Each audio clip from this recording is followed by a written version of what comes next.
हमारा निशाना दिल्ली की लाल कोठी है। जिस तरह से संवैधानिक तरीके से हमने सहारनपुर की लाल कोठी हासिल की है, उसी तरह से हमें पूरा भरोसा है कि हम दिल्ली की लाल कोठी भी हासिल करके रहेंगे। बहुजन समाज संवैधानिक तरीके से बहुजन समाज को तैयार करके इनकेपेबल लोगों को केपेबल बना के, नालायक लोगों की नालायकी दूर करके लायकी पैदा करके हम अपने निशाने पर जल्दी पहुंचना चाहते हैं। बहुत देर हो गई है, हजारों साल बीत गए हैं। हजारों साल का हम अपमान की जिंदगी उसको हटाकर किनारे रख के मान और सम्मान के साथ जीना चाहते हैं। ऐसा माहौल हमारे बुजुर्गों ने हमारे लिए तैयार किया है। हम अपने समाज को तैयार करके ऐसा माहौल जल्दी अपने लिए तैयार करना चाहते हैं।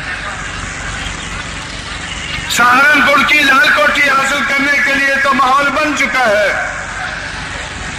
लेकिन दिल्ली की लाल कोठी पर कब्जा करने के लिए हम बहुजन समाज को देश भर में तैयार करने के लिए लगे हुए हैं। यही कारण है कि मैं आप लोगों के बीच में बहुत देर से पहुंचा हूं।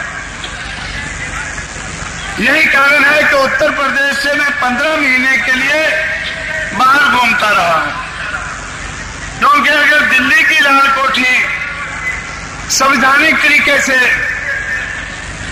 डेमोक्रेटिक प्रोसेस को ध्यान में रखते हुए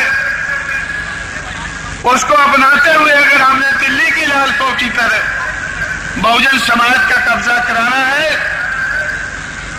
तो फिर सिर्फ सहारनपुर नहीं, उत्तर प्रदेश नहीं, सारे देश को तैयार करना जरूरी है।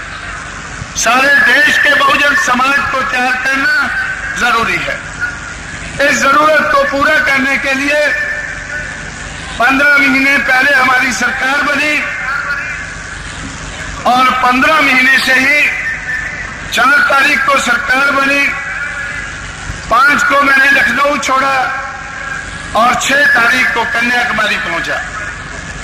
कन्याकुमारी से लेकर देश के हर कोने में बहुजन समाज की बात को फैलाने के लिए मैं 15 महीने से लगा हूं। इसलिए लंबे अरसे के बाद आप लोगों के बीच में पहुंचा हूं। जैसे ही मेरा काम बाकी प्रदेशों में कुछ कम हुआ, तो मैंने सोचा मुझे उत्तर प्रदेश की तरफ भी ध्यान देना चाहिए। कहीं लोग ढीले तो नहीं पड़ गए हैं। आप लोगों का जोश देखकर, बीजेपी के इस क्षेत्र में बहुजन समाज का बोलबाला देखकर मुझे बड़ी खुशी हुई है। खुशी आप लोगों को भी होगी, पूरे बहुजन समाज को होनी चाहिए।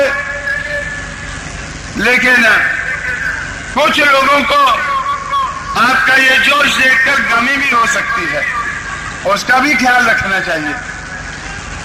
हमें सेल्फिश नहीं होना चाहिए, दूसरों के दुख का भी ख्याल रखना चाहिए। दूसरों का दुख इतना बड़ा है, मुझे तो कभी कभी उनका दुख देखकर घबराहट सी महसूस होती है। मुझे कभी कभी ऐसा लगता है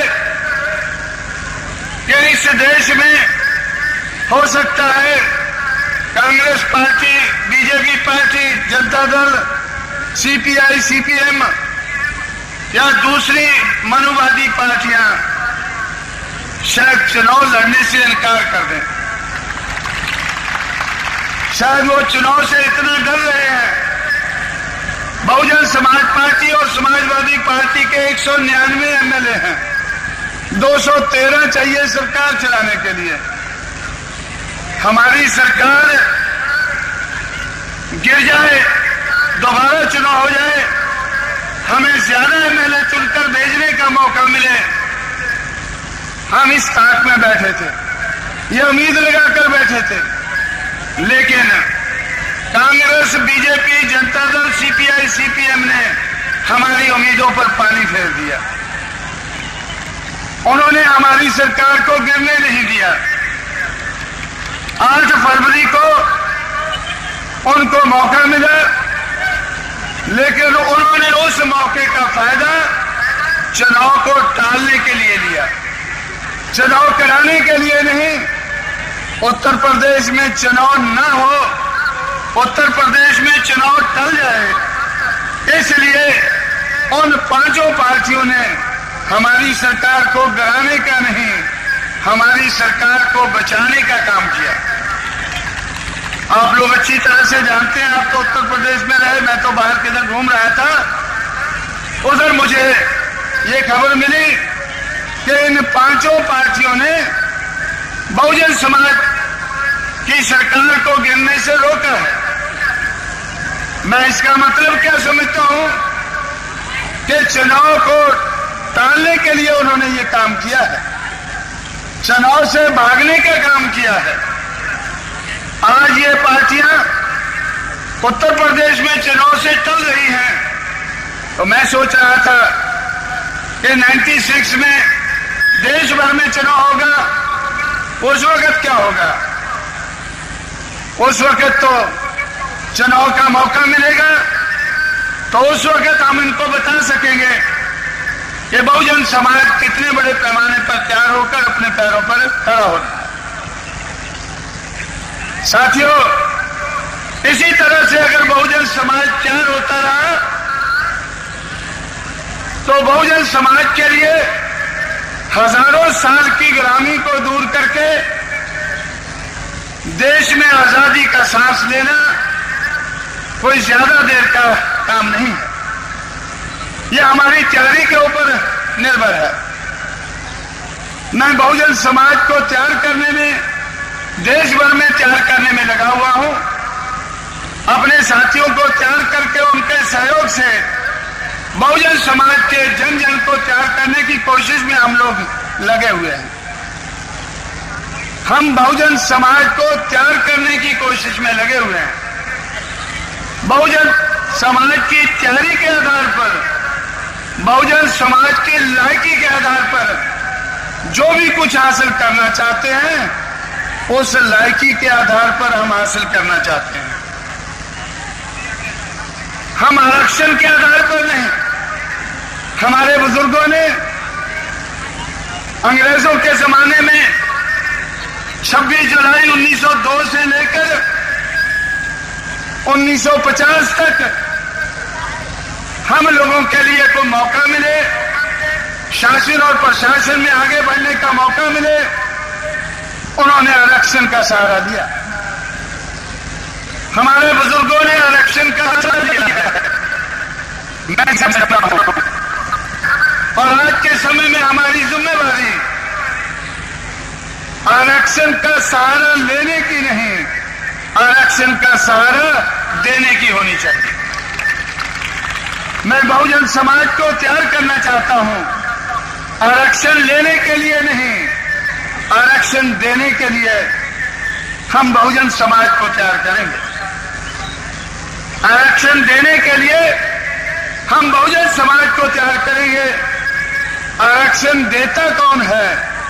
जो देने लायक होता है, जो सरकार बनाने लायक होता है, वो आरक्षण देता है। और जिसकी सरकार होती है उसको मांगना नहीं पड़ता है, अपने लिए वो हासिल करके दूसरों को भी देने लायक बन जाता है। हम लोग आज कहते हैं, जब तिवारी जी जब धरना लगाते उत्तर प्रदेश में, मैं तो बाहर हूं, उस वक्त मैं उत्तर प्रदेश में नहीं था, जब कांग्रेस पार्टी के लोग एनडी तिवारी की देखरेख में जब उधर धरना लगाते हैं, फरियाद लेकर सरकार के सामने आते हैं, बहुजन समाज की सरकार के सामने आते हैं, तो मुझे खुशी होती है। किसी को दुख है, तकलीफ है, वो तो बुरी बात है, लेकिन मुझे ये पीछे मुड़कर जब मैं देखता हूं 10 साल पहले जब हम लोगों ने बहुजन समाज को तैयार करना शुरू किया था, तो उस वक्त बहुजन समाज का अंग कांग्रेस पार्टी की सरकार बनाकर एनडी तिवारी को मुख्यमंत्री बनाकर कांग्रेस की सरकार के दरवाजे पर धरने लगाकर बैठा नजर आता था।